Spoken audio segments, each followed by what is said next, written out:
If you want to be free, gluten-free that is, then stick around because we've got a tasty idea that you would never expect. Looking forward to that. That's Mr. Food, and good afternoon, everyone, and thanks for joining us today.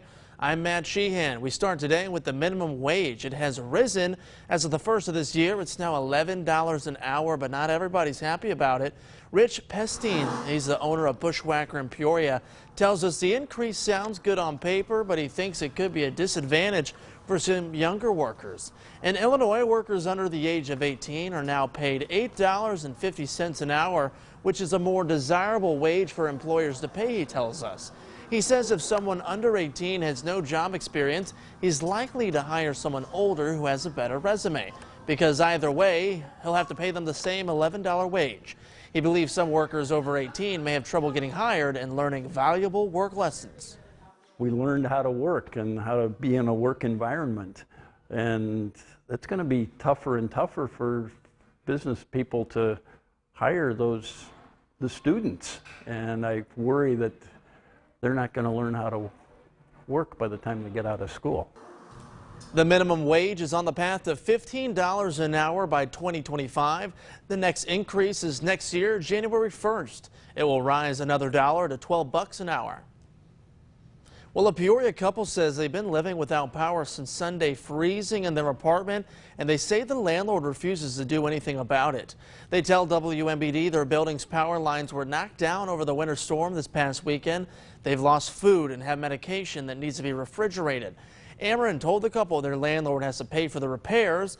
They say their landlord claims he doesn't have the money to fix anything, saying all the tenants owe him money and that he's broke. You know, when we pay him rent, you know, isn't that to provide for the building, to make sure we are safe and we are maintained in a safe efficiency? How could you allow us to sleep with no heat, no power? We reached out to the landlord multiple times and left messages. He has not responded. We have been told that the city inspector is looking into this case. Well, new at noon, State Senator Chuck Weaver has officially announced his resignation. He announced a year ago he would not run again for state senate. Weaver tells us he donated his legislative salary to local charities and provided over 100 grants, $1,000 each, to help local business people and entrepreneurs. Weaver served as state senator since 2015, when Stoller is the state senator-elect. And Peoria's fire department encouraging homeowners to practice fire safety, especially during the holidays. A wreath donned with red lights turn white with each call. The results from the Keep the Wreath Red campaign showing more fires and damage than 2019. Fires increased to a total of 16. Estimated property damage also up from the previous year to the tune of $505,000. Fire investigators calling on Peorians to come forward with any information linked to arsons. You can call the hotline at the number listed on your screen. You can also remain anonymous. Well, students at Robine Elementary School in East Peoria will not return to class today. On a Facebook post, the superintendent says the building experienced a partial power outage yesterday. The outage leaving several classrooms that were without heat and power. The superintendent says he's been working with Ameren, but says Ameren cannot give them an expected time to when power will be restored. Updates will be posted on the school's Facebook page, and a one-call message will be sent out to families when power is restored.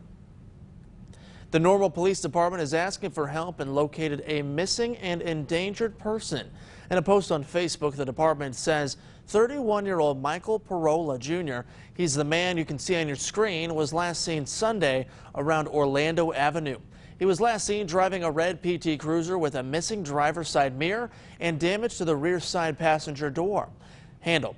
Parola is described as being 5'8", around 190 pounds, with blue eyes and brown hair. Anyone with any information is encouraged to contact the Normal Police Department at the number at the top of your screens. Heavy snow and ice causing tree damage and low-hanging limbs along Constitution Trail and Normal, prompting the Town Parks and Recreation Department to close the trail for crews to clean up. Tree debris and branches covered the trail, and parks officials tell us due to the snow and the ice on the limbs you can see there on your screens, there's still a risk for branches falling. Doug Damery, the town's Parks and Rec Director, says crews began using saws and other tools to clear the rubble. He says it's best for people's safety that the trail is closed until we see a significant thawing. We need to wait for the snow and the ice to melt, because some of these branches that are low hanging that are still in the way are not going to be branches we want to cut off. They'll go back up into their normal shape once the snow melts. Damery and the town of Normal asking for patience as cleanup will take some time due to the amount of damage. Well, people in the Twin Cities will have an additional one-day COVID-19 testing site today. The state of Illinois and Ferrero USA are working together to host the mobile testing site. Drive-through testing will be located at the Ferrero facility. That's on Bike Road in Bloomington. Tests are free and available to all ages and for those without or with symptoms. The site will be open until 5 p.m. tonight. Well, here's a story that's making us CI proud. Hickory River Smokehouse in Peoria closed early on Sunday, but it wasn't due to the pandemic. Employees filled a large and unexpected order for Ameren, the power company wanting to get hot meals for their line workers doing repairs after the weekend storms. Co-owner Mike Johnstone says they ran out of beef, pork, and chicken, filling that 350-person order, and he says he was just happy to be able to help out. It definitely made us feel great that we were able to help out. You know, it was a situation where it was unfortunate that we had to close early, but I was absolutely thrilled with the fact that we were able to help so many linemen and women. The restaurant was back to its regularly scheduled hours yesterday, servicing drive-through and pickup orders. Well, January is Human Trafficking Awareness Month. All month long, people can support the Center for Prevention of Abuse in Peoria, and all it takes is a cup of coffee. 10 cents from every coffee sold at CXT Roasting Company, that's in Keller Station in Peoria, goes to support the center. That money will help survivors of human trafficking through the center's crisis hotline, safe shelter, and counseling services. Director of Marketing Camelia Mean says trafficking is more prevalent than most people think. She says it affects 25 million people worldwide, and says Illinois is top 10 in the U.S. for cases. Human trafficking happens everywhere. No community is exempt from it. But what makes Central Illinois so special is that we are here as the Center for Prevention of Abuse doing what we can to support all survivors who come into our care.